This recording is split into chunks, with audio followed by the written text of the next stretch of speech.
Hello दोस्तों, नमस्कार।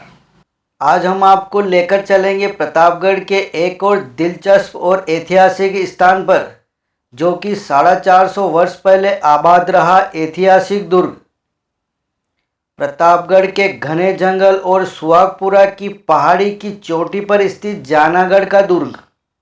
जानागढ़ दुर्ग में कई रहस्य छुपे हैं। क्या आप जानते हैं? नहीं। अगर आप जानते भी होंगे तो ये बातें आपको पता नहीं होगी। इस वीडियो के माध्यम से हम आपको बताएंगे कि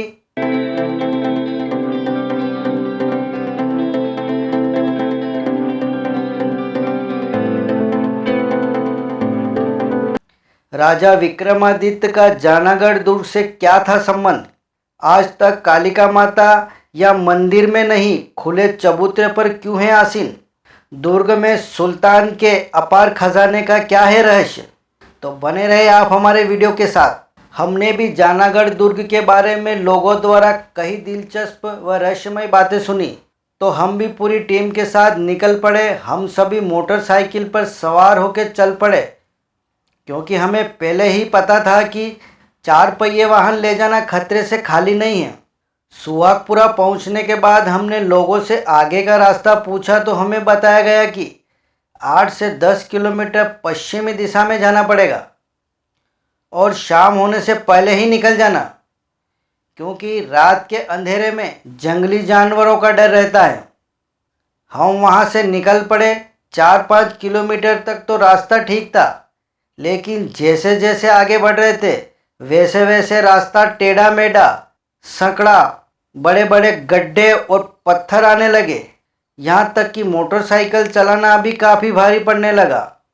कई जगह तो हमने पैदल चलकर ही मार्ग तय किया।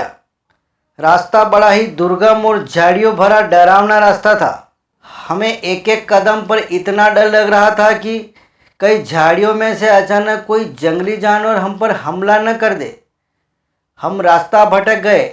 हम बहुत डरे हुए थे कि अचानक एक चरवाहे पर हमारी नज़र पड़ी। तब जाके जान में जान आई। फिर उसने हमें आगे का रास्ता बताया। कुछ देर और चलने के बाद फिर हम दुर्ग पर पहुँचे। दुर्ग पर पहुँचे तो वहाँ पूरी तरह से सन्नाटा पसरा हुआ था।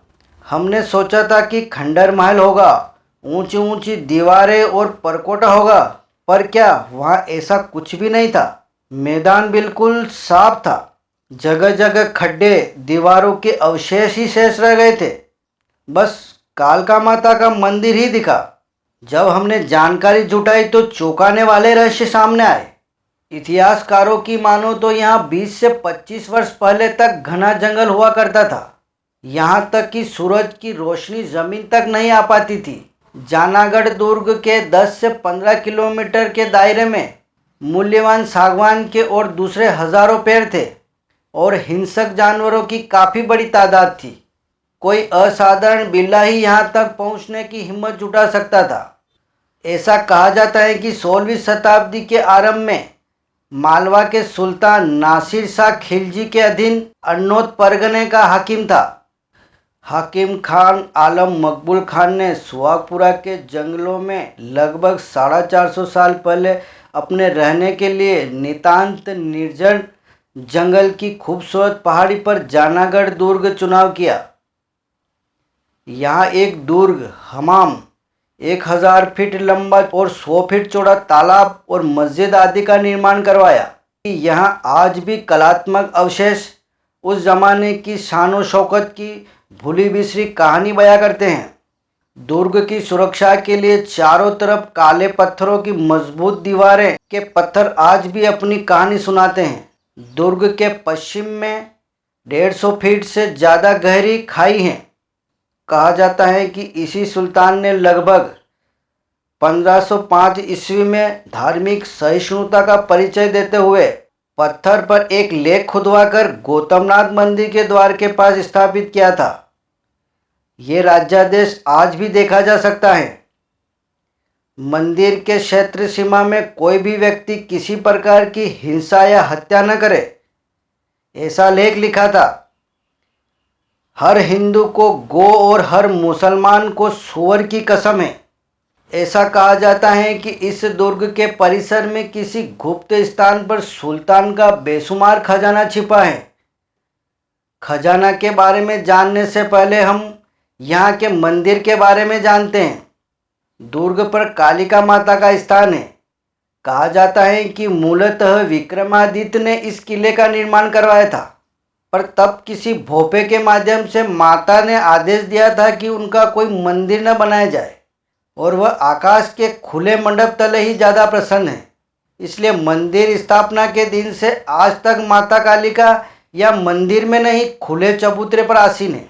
माता के दरबार में सैकड़ों ध्वजाएं भक्तगण द्वारा लगाते आ रहे हैं और प्रतिवर्ष आज भी लगाई जाती हैं। पर किसी किले के साथ खजाने की अफवाह कुछ इस कदर गहरी जुड़ी है कि माता कालिका खुद एक तरह से बेबस हैं। और हालात ये हैं कि मालवा के सुल्तान के अपार खजाने के लालच में ऐतिहासिक किले को सोना चांदी के लालच में तहस नहस कर दिया है। हीरे जवाहरात के सपने देखने वालों ने किले के चप्पे चप्पे को खंगाला, जगह जगह खड्डे खोद दिए, पूरी की पूरी दीवारें बेरहमी से ढा दी हैं। माणक मोती पा लेने की पागल जुनून में आज भी लोग चोरी छिपे आकर यहाँ खुदाई करते हैं। हालात यह हो गए हैं कि आज हम इस किले के अवशेष झाड़ियों में घिरे पड़े हैं, जो पत्थरों के रूप में दिखाई देते हैं। पत्थरों पर वास्तुशास्त्र व शिल्पकला की अद्वितीय छवियाँ आज भी चीख चीख कर इतिहास को बयां करती है। किले का इतिहास राजा विक्रमादित्य से जोड़ा जाता है। जानागढ़ का इतिहास आज बड़े बुजुर्गों और जानकारों तक ही सीमित रह गया है। कहानी यही खत्म नहीं होती है। सुल्तान का खजाना यहाँ है भी या नहीं ये कोई नहीं जानता, पर आज भी जान की बाजी लगाकर चोरी छिपे लोग तथाकथित खजाने की अथाह दौलत पा लेने के अंधे लालच में जीप आदि वाहनों से यहाँ पहुँचते हैं। गड़े धन की तलाश में पागलों की तरह इधर उधर खुदाई करते रहते हैं। कहा यह भी जाता है कि कई सिर फिरे तो खजाने के लिए बेगुनाह बेजुबान पशुओं की बलि तक चढ़ा देते हैं। हालात यह है कि कोई इतिहास प्रेमी अगर भूले भटके यहाँ आ भी जाता है तो उसका मन उदासी में डूब जाता है। ये सब देखकर, ये सब सोचकर, क्या यही था एक वक्त आबाद रहा ऐतिहासिक जानागढ़ दुर्ग? अगर ऐसा ही रहा तो आने वाले समय में यहाँ का इतिहास न मिट जाए, वीरानी न पसर जाए। माता जी के मंदिर से नीचे उतरने के बाद जैसे ही हम थोड़ा नीचे धरातल पर आते हैं तो यहाँ पर एक विशाल तालाब है जिसमें 12 महीने जल भरा रहता है और काफ़ी पक्षी यहाँ पर जल क्रीड़ा करते आपको मिल जाएंगे। और माता जी के यहाँ आने वाले लोग काफ़ी मन्नतें लेकर आते हैं और उनकी माता रानी मन्नतें पूरी करती है। और यहीं पर श्रद्धालु भोजन बनाते हैं, दाल बाटी का माता रानी को बना करके भोग लगाते हैं। ये जो आप देख रहे हैं यहाँ पर भोजन बनाने के दौरान ये बची हुई राख है और भोजन यहाँ पर बना करके माता जी को प्रसाद चढ़ाया जाता है। और ये जो मैं कैमरा ले रहा हूँ ये ऊपर जहाँ से हम अभी उतरे थे थोड़ी देर पहले, वहाँ पर माता जाना माता जी का स्थान है।